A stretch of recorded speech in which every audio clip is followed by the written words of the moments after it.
What's happening? I'm so excited.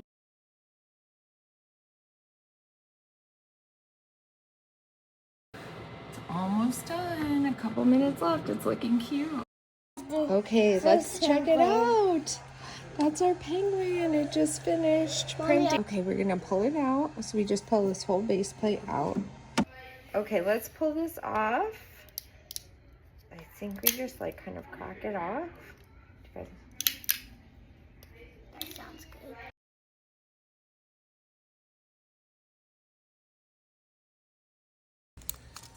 So satisfying, huh? Yeah. So we're using the tool that was printed along with this penguin, and it's separating the layers, making it into a slinky. It was so cool that it came with it also printed the tool we needed to finish it off. Yay! That came out so cool, huh? Yep.